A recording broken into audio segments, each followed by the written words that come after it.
Welcome back. Today we're talking to Mike Song about how he's judging a Korean dance show and how he's getting the hate and all kinds of stuff.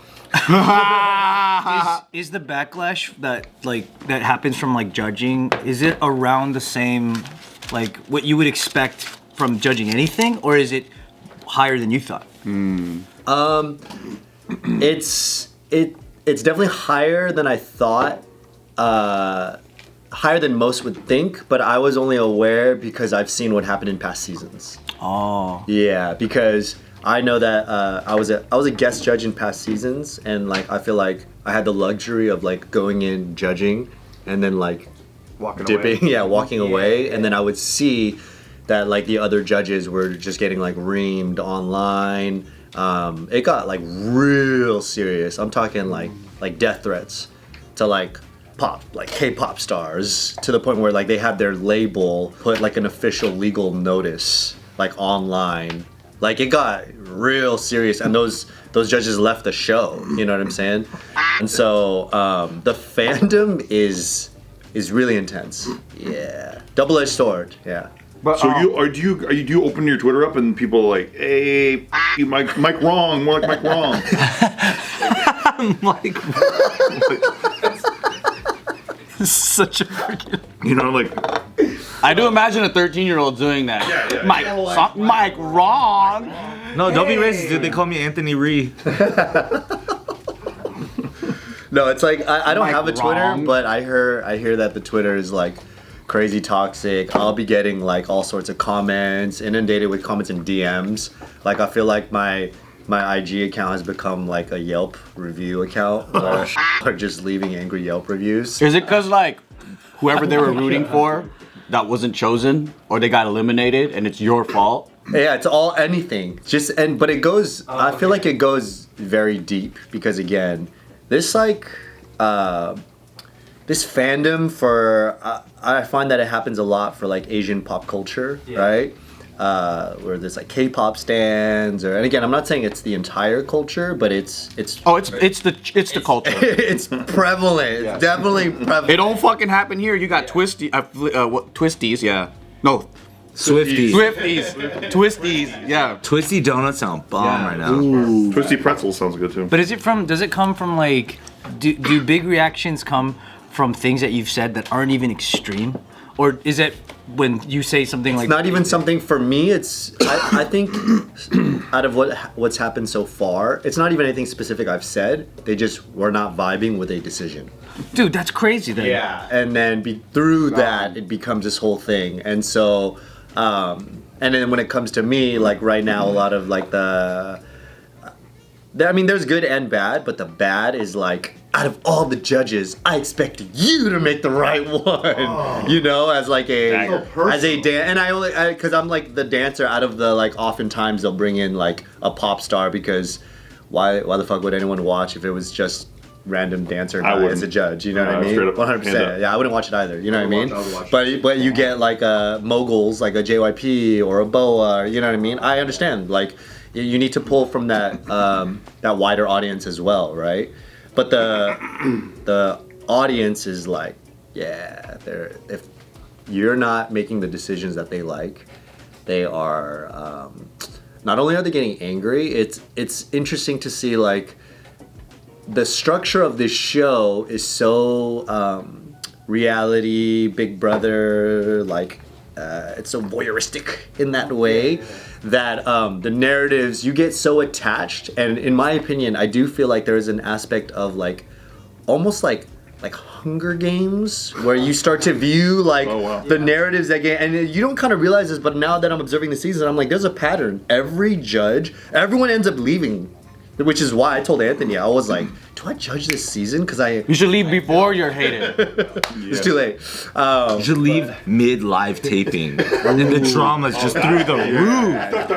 Yeah, then they'll do narratives on the fucking judges and shit, But truly, and so I understand. I understand how it can how this happens, right? Yeah, you're only building a relationship with such a deep relationship with these the dancers, and then these three judges are just the obstacles. These are these damn obstacles that come off again, I'm not saying that the show doesn't also service us in ways where they're you know, when we get introduced, they're, you know, talking great about us, right? But like, that's it, off the top of the show, and then all you get is these are the obstacles to the contestants. And so it's, I understand the psychology. And then I can zoom out and still be like, oh, that's kind of dope though. Cause like, man, if when we were on World of Dance, imagine like, We were not gonna get past J Lo though. No, She was not an imagine. obstacle. She was the wall. but check it out though. People call her though. They call her the obstacle. Imagine on World of Dance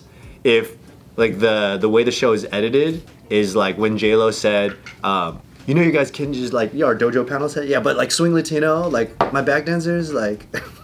she said that. Wait, what did she say? Wait. Imagine, like it would never be swing Latinos like routine, right? And then imagine if the packages cut to every crew on the show going, I do not agree with that decision. Yeah. Oh, that's I sick. do not agree. The context is that they ended up going up against someone who had such a close working relationship with J-Lo already. Got it. Oh, so you could protest it. That's messed. But like that would never be discussed on World of Dance, right? Right, But right. this, not to say that those kinds of relationships exist. I'm just talking about how the way things are framed. Yeah, yeah. Of like, but then you are like, I don't agree with that judge's decision. I don't agree with that judge's, and so like. There's this whole other element to like how things are received, and then you take that and then you mix this style of fandom where like it's the super fan, the birth of the dance crew super fan. Right. And they're stoking that fire like with this kind of filming. Yeah. Yeah. Are you a compliment sandwich guy as a judge? Are you like, you know what I mean? Are you kind of like, hey, like that was kind of. And who's the Simon Cowell of the judges? Simon Cowell, I would say, is JYP. Okay. JYP. But are you like, okay, like I kind of didn't like that, but I want to be seen as a good guy on TV because I'm on TV. A lot of people watching this. To be honest, like, of course I have some of those thoughts, but I was like doing a whole mental prep going into the show because I know like the consequences. Yeah. And so for me, I was like, all right, I really wanted. There's like now that like we're so removed from dance shows and we're like so much older now. Like I feel like now our perspective is kind of like, there's no point to like tear down any of the dancers. Yeah. There's actually no point. You don't have to do that more than Yeah, you can literally, unless someone actually messed up, right? At the end of the day, especially what's unique about these dance shows as well is that dance is such a unique category of a career that people who are like successful, world-renowned dancers will still enter like an American Idol. Where that doesn't happen with singing. You know what I mean? Someone super established in that world is not gonna enter American Idol or The Voice. Whereas in dance, there's still so few opportunities to have a crazy megaphone beyond online. That like, look at NBC's World of Dance. Jabberwockies had a Vegas show and entered World of Dance. Yeah. Oh, they did it after they won? Yeah. The twins were just coming off of being the mirrors of Beyonce around the world after that. And came and even within the dance scene, they were already like top of the dance scene figures. I'm just using that as an example. Even us, we were so established entering Keone Amari, like, Yeah. and even then, you're like, oh, this is an opportunity to have like Nobody's debut. It was nobody's breakout thing. Yes. Yeah. Exactly. And so like I think you take that here and I'm like, yeah, a lot of these dancers that I'm judging, I don't feel like I'm at this like crazy different like place in my career. I have a lot of experience and perhaps I'm more experienced with dance TV shows and just dance in general because I'm older than a lot of them. But still, I'm like, now knowing that, I'm like, why would I say anything bad? I'm just gonna be like. So basically, it's not a talent show of amateurs. You're like actually peers and professionals. 100%. And it's not like Yeah. they're delusional people like the American Idol contestants that are sometimes like just crazy and they can't Like sing. violin kids Like or these are all whatever. people that are good and they can't use tear downs. Like they can't You use can't that. have like a William Hung scene and then like, Yeah, there's no William Hung of dance. What up, guys? Come join our Patreon because there's hundreds of videos dating back to 2019. Support the channel's growth and new ideas. And tap into the closer community by joining our Discord Come chat with me inside, and then you can say funny things to me. and get the opportunity to suggest new video ideas. Come join our Patreon. Thank you. Link is in the description box below. Dance is also so like yet. it's such a different experience too because for example like a singing show, right, like how you sound like in the recording and then how you sound on the episode is more close than like maybe how the energy is in the room during a dance performance versus how it might look on tape later. So like for example, even in like the Swing Latino example, nothing against them just because they have like a working history with them. But like their energy, they're amazing. They're amazing. Their energy like live is powerful. But I think when you watch, for example, like our stuff on film after, you realize or you discover why it's like a lot more impressive maybe than like maybe you missed some detail. Yeah, they didn't have a closet where you guys brought a closet out and you opened the door and then you guys start coming. Everybody came out the closet. Kidjas was coming out of the closet. It's like a Japanese curtain thing. Kidjascloset.com. That shit was tight. That shit was really tight. And then J-Lo was like, it's actually not that cool. And I felt like all the fans was like, fuck you, J-Lo. Yeah, if only we could vote on our phones. Yeah. Are you so? But okay. But if that's the case, if like a dancer's doing his thing and he like does a backflip and falls off the stage or something, you kind of have to be like, "Come on, guys, that was absolutely whack." Yeah, I think He already knows what happened.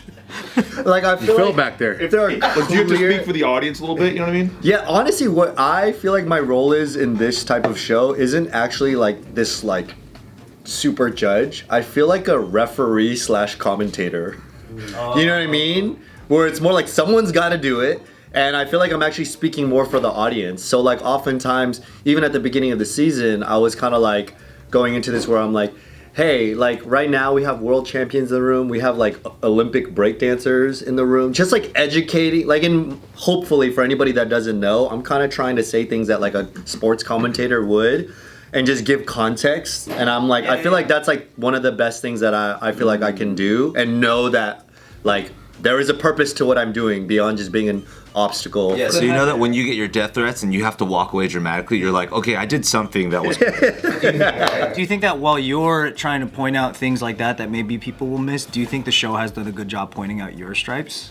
Oh yeah, for sure. And the thing is, I feel like the show, I don't think they're like doing me wrong at all. At all. It's a For stupid sure. audience, huh? But like people know that are watching that have never seen you where you've come from, right? They don't think this is just some guy on the internet. yeah, like why does he get They to know judge? that you like did all of this shit 10 times over. I don't think They're like, Mike Song, one of the best second place runner-ups in every American dance. Well, because that's the only way that I can logically understand why someone would just be like, my opinion's better than you, and I'm a random person, is that they don't know how not random it is. You know what I mean? You know, I feel like whatever it is, there's still, from what I feel, is that the show I think has done a good enough job of like explaining who I am, but people don't care. A lot of people will just be like, get this guy out of here. 100%, 100%. He's not dancing. I don't care. 100%. But then again, I feel like that's kind of understandable when like, you know, like think of any sports, right? You might have like, you know, Kevin Garnett and Paul Pierce, or, you know, some NBA like champions like speaking about something, but if they say something that you don't vibe with, you're like, oh, they're hating on these players right now, right? You know, it can switch so UFC. Yeah, but okay. It can switch so on the fast. flip, like Paula Abdul used to like some kid who's with a saxophone on a skateboard, and she's like, "You're great, sweetie," and everyone's like, "Jesus, dude, just put him out of his misery." Will you? Saxophone and a skateboard. You know what I mean? She's like, "Oh, sweetie, you're doing so good," and shit like that. And Simon Cowell's like, "Hey, kid, go fuck yourself out here." Because you need that. Yeah, and it's just frustrating watching her. But I feel like because Simon Cowell's like an EP, it's like when when you're like, this is my show. It's like that's why J-Lo got to be J-Lo's a bitch. You know what I mean? Like it's her show, so she's not under threat of like getting kicked off. Fans can't be like, kick her off of her show. Yeah, and if Simon's already the bad one, you have to find your value, so you can't also be the bad one. That'd be funny. It's like you just show up and everyone's mean. Yeah, or else why would they renew your contract? Like I'm just saying there because I'll even be watching Sunday Night Football and Chris Collinsworth talking about Patrick Mahomes fucking basically sucking his cock for like 4 hours, and it's just, we got it, brother. Like, we got it. You're being nice to the players because you have to talk to the players behind the scenes a lot. We got it. all the Korean people that found this video through you are like, what's that guy talking about? He's crazy. What's one of just the most like wild comments? One of you guys. Wild comments. I'm one of you, brother. What's something that actually surprised you that felt like this wouldn't happen for shows here? Let's see. I don't know if there's one standout, to to be honest. I think it's like when people comment on like every one of my posts to get through. You're like, it's just more seeing the actions of like. Would you rather that or like Twin Tower GIFs on every post? Every post you make Twin Tower GIFs. Multiple. Sometimes they just do JPEG. For like 3 years. You guys have super fans in that way. They love Anthony though. Yeah. It's different. But you know what the difference is? I think ours is like, hey, we want to party with you. You know, it sounds like your fans or that show fans. It sounds like they're mobsters that got done wrong. Wrong, dude. Yeah. You know what it sounds like? This might take off. We might have started something. Steve might have started something. Again? Nah, dude. What it sounds like is, it sounds like, let's say a dude had money on a game and you were the judge and you fucked it for them, and then they're just like pissed because they lost their house. The intensity is that high, yeah. Yeah, but they're like 13-year-old girls. But I feel like the intensity of an emotional connection for a K-pop stan is higher than a guy who lost $1 million. All true. You know what I mean? yeah, I think yeah. it's even higher. Yeah.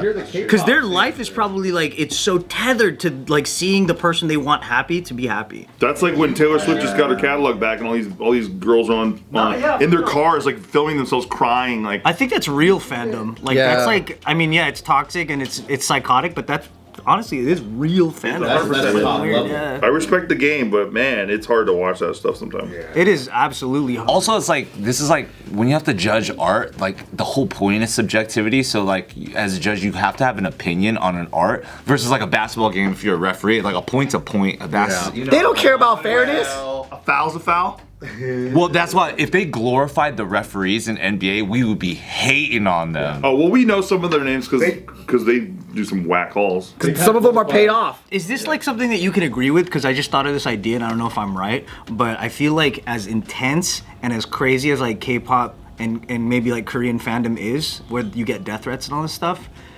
are more stars who have been killed by their fans American?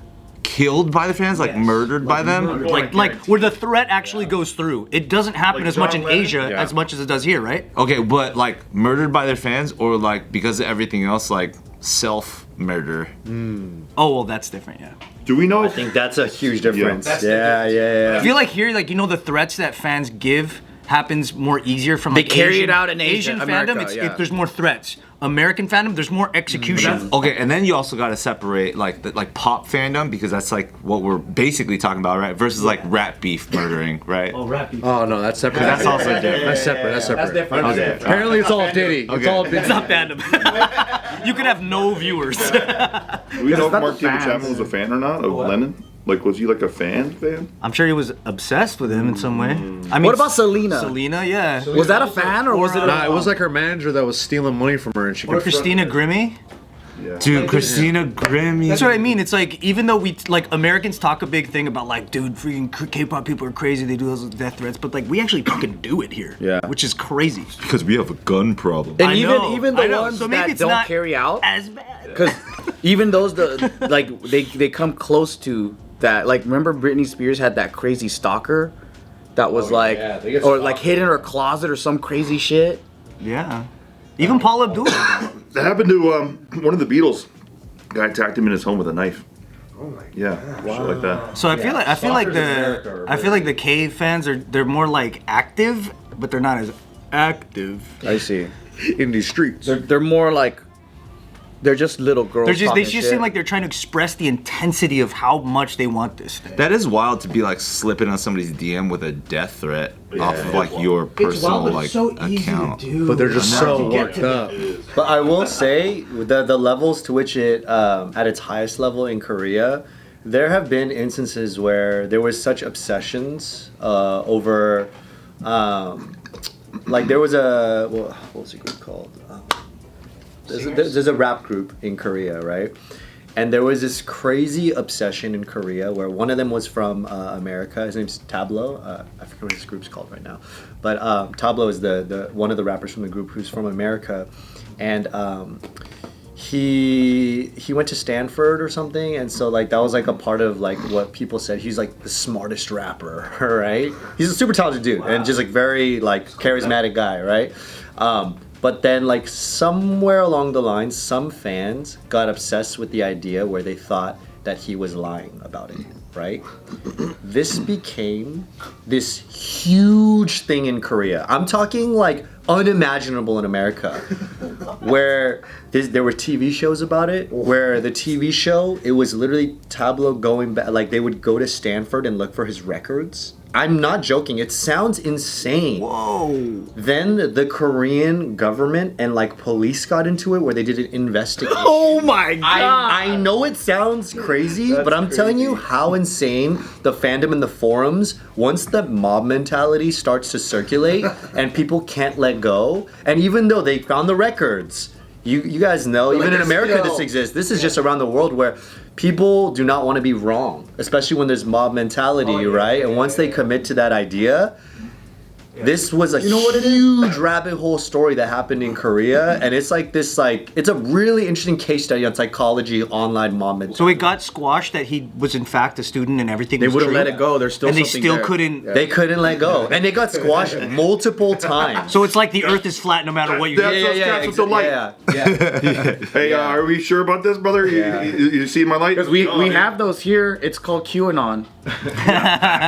K-pop fans are just QAnon. It's the same thing. QAnon. So they still believe that it was some kind of a forgery or that he admitted. I think most of Korea knows what's up now. This is my understanding that it's all good because they're still like doing their thing and like killing it now. But and that's the other thing about this like crazy rabbit hole of fans. Because again, there's a lot of fans where it's like a very positive thing for them too. Like straight up, like I really do believe that. Why you lying? You didn't go to Stanford.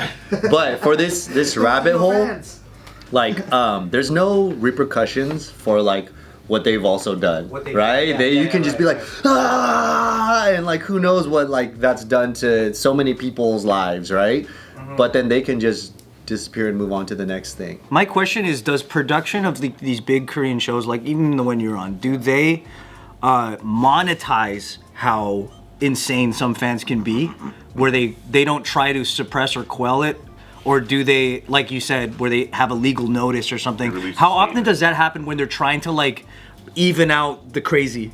I think they're definitely trying to balance it because, you know, there's not, especially in Korea, they know how chaotic it can get. So like they're not trying to push things over the edge in that way, for sure. Because of all these past case studies where it's gone too far. Because if it went too far, it would kill the show. Yeah, for sure, for sure. So they're not trying to push it to that degree, but it's definitely like, I feel like there's still all these interwoven like social media psychological things that we all interpret as like, oh, it's just the way things are. But I feel like there's still so much to unravel and hopefully fix. Because if everyone understood how this like mob mentality really worked, like maybe some of these things wouldn't happen. Dream on, brother. That's human nature.